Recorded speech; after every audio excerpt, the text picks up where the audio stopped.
What's up guys? Filipino reaction. Okay, reaction video time mga kaibigan dito kay Floyd Mayweather. Okay, ito nga. Floyd Mayweather, wala na daw kapira-pira, mahirap na. Ari-arian ni Floyd Mayweather, hawak na ng gobyerno sa utang dahil sa utang. Manny Pacquiao, binida ang okay, ito na mga kaibigan ha. Dito lang tayo kay Floyd Mayweather. Pulubi na daw mga kaibigan ha, wala ng pera. Ayon sa isang vlogger, ito na. So tila sunod-sunod na nga po ang hindi magagandang balitang dumadating patungkol sa undefeated former 5 Division champion Floyd Mayweather Jr. Bagamat po kasi walang kumpirmasyon na naghihirap na talaga si Mayweather, ay ang mga inaakto nito ay ang siyang nagpapalakas ng kaso na totoo talaga ang usap-usapan. Para po sa mga hindi nakakaalam ay noong Pebrero 2025 pa lang ay sinabi na ni Chavit Singson na sa palagay niya umano ay lalaban na si Mayweather sa ating pambansang kamauman ni Pacquiao dahil naghihirap at wala na daw itong pera. Oh, ganon. Ibig sabihin, itong si Floyd Mayweather ay talagang wala ng kapira-pira. Kawawa naman pag ganyan. Ito din yung mga panahon na nagprotesta at nagrally ang mga empleyado ni Floyd sa Mayweather Gym sa Hollywood, California nang dahil sa hindi na sila nasasahuran ni Mayweather. Wala na. Pag ganyan, wala nang pampasahod sa tao, ay talagang mahirap na. At kahapon lamang ay opisyal na itong binili ni Pacquiao at pinalitan na ang pangalan bilang Pacquiao Prime Boxing. At ngayon nga lamang po ay isang pasabog naman ang inilabas ng Business Insider. Ito ay dahil naghain na ang IRS o Internal Revenue Service ng Amerika ng lien na siyang nagkakahalaga ng 7.3 million US dollars laban kay Mayweather. Para po sa mga hindi nakakaalam ay ang IRS po ang BIR ng Amerika.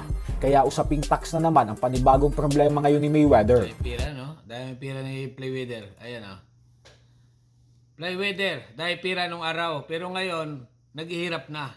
Ayon sa mga marites. Okay, continue lang. Tax na naman ang panibagong problema ngayon ni Mayweather. Ayon sa IRS, ay naghain sila ng lien nang dahil sa hindi nabayarang buwis ni Mayweather noong taong 2018 at 2023. Ang ibig sabihin po ng tinatawag nilang lien ay ang IRS at gobyerno na ng Amerika ang may mga hawak ng ari-arian ngayon ni Mayweather sa Las Vegas, Nevada. Ayan mga kaibigan ha. Ayan ang talagang nagtitrending ngayon. Naubos na ang kapirahan ni Floyd Mayweather. Dahil dito naghain ng lien ang IRS. Kaya may Floyd Mayweather. karapatan na sila ngayong angkinin ang mga properties ni Mayweather hanggat hindi ito Sorry na mga salita ni pangalan ni Floyd Mayweather. Ni Floyd Mayweather. Okay? Basta Mayweather, continue lang. bayad ng utang yung 7.3 million dollars sa Internal Revenue Service. Bagamat madiin na itinatanggi ni Mayweather na naghihirap na siya, ay Mayweather naman, okay? hindi rin natin masisisi kung bakit lahat ng tao ngayon sa Amerika at maging ang mga kapwa niya boksingero ay kumbinsido na totoong wala na itong pera. Balita din yan mga kaibigan dito sa abroad. Ito, wala nga talagang pira na, ubos na. Magastos Bumili ng kung ano-ano. Continue lang. Dahil bakit naman siya mababaon sa mga utang at hahayaan makuha ng IRS ang kanyang mga ari-arian kung may pambayad lang naman siya ng 7.3 million US dollars. Tandaan natin na minsan na itong bumili ng relo na nagkakahalagang 18 million dollars. Pero ngayon ay ultimo renta sa apartment unit niya sa Manhattan, New York ay hindi niya nabayaran matapos lumobo sa $330,000. Ganon? Ibig sabihin wala na ito pambayad sa apartment? Milyon-milyon na naging pera, walang pambayad sa apartment. Baka naman dyan fake to. Alam naman ang social media mga kaibigan, kasi nga si Floyd Mayweather to yun nga, pero yun ang balita. Naghihirap na. Wala nang kapira. Ayun pambayad ng apartment wala. Di ba may laban ito kay Manny Pacquiao ngayon?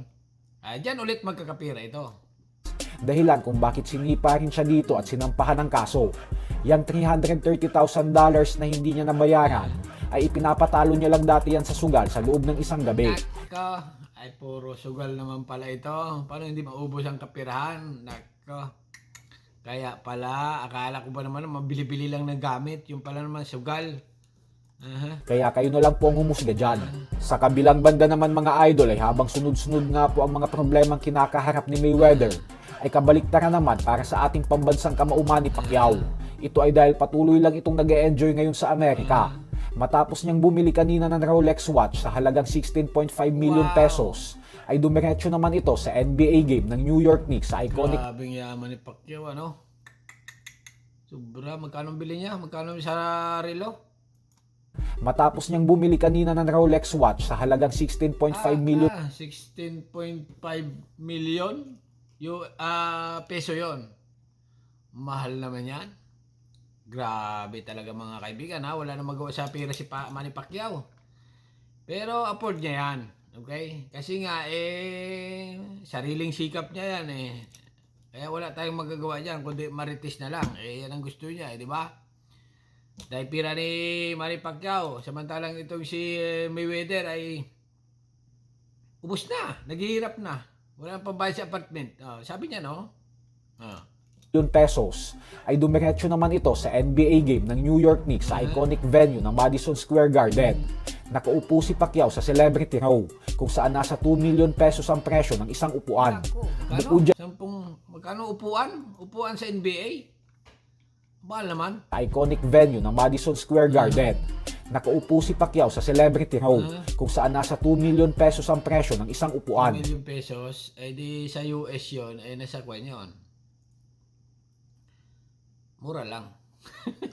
Kayang-kaya ni Pacquiao, Bukod dyan ay labis din ang tuwa ng New York Knicks at Madison Square Garden nang dahil sa pagbisita sa kanila ng nag-iisang 8 division champion ng boxing. Libre yan Dahil- mga ganyan. Special guest yan. Walang bayad yan. Dahilan kung bakit binida agad nila ito sa big screen at panay post binida na nga. sa social media ang official Facebook page ng New York Knicks upang ipagmalaki na nanood sa kanila ang ating pambansang kamao. Nagkaroon din ng Pinoy Pride moment sa MSG matapos magkita ni Pacquiao at ng NBA star na si Jordan Clarkson. Jordan Clarkson. Nagbatian ng dalawa at yakapan bago maglaro si Clarkson. So hanggang dito na lang po muna tayo mga idol. Okay, mga kaibigan. So tila sunod na nga po ang Okay, mga kaibigan, tapos na, ha. Ito mga kaibigan, kayo ba ay naniniwala na dito si Floyd Mayweather ay naghihirap na? Kasi nga, kalat na kalat, okay, sa social media na ito ay wala na nga daw kapirahan. Ayun na nga, walang pambayad daw ng apartment. Grabe naman, apartment na ay. Mamaya mamalimos na lang ito sa bangkita. Grabe na talaga ang social media ngayon mga kaibigan, ha. Pero, okay, ako naman, para sa akin, yung opinion ko lang. Sa tingin ko naman, may pera pa rin ito. Kasi nga, may laban pa ito, Posible naman yun na, alam naman natin sa social media, mga kaibigan, talamak ang fake news dito. Siyempre, kanya-kanyang content. Basahin natin. Kinarma na si Mayweather. Living legend Pacman is busy going on tour sport visit. Okay? Aanhin mo ang 50-0 record kung naghihirap ka na. Ganon? 50-0? Ay, matindi ito. Talagang naghihirap na. Kalungkot din ang future ng kapwa. Failure ng kapwa. Okay, ganyan talaga. Sumugal na sumugal. Ubos talaga ang pira mo. May kilala nga ako dito, Pilipino mga kaibigan, dito sa Amerika. Okay? Binenta ang bahay. Okay? Nilayasan ng asawa. Nakipaghiwalay dahil sa sugal. Okay? Dahil sa sugal. Sumugal na ng sumugal. Maayos ang trabaho. Nawalan na ngayon ng trabaho. Sumugal na ng sumugal. Kaya ayun. Nagkawatak-watak ng pamilya. Dito natin makikita yung magulang lang at sa matalino. Okay? Ano ta? Natalo sa scatter. Grabe naman. Scatter na si Mayweather. Mayweather, Floyd, okay, pares lang yan, okay?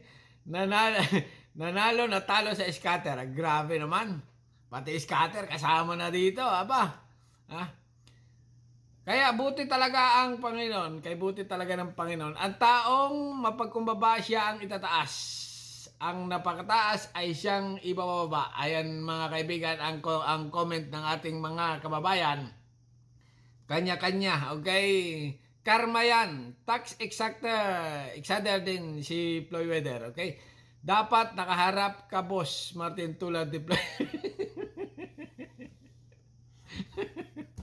Baka naman ito ay fake news lang. Kasi nga mga kaibigan, bilyonaryong tao ito eh. Biglang naghirap ng biglaan. Ay talaga namang mapapa-OMG ka. Okay?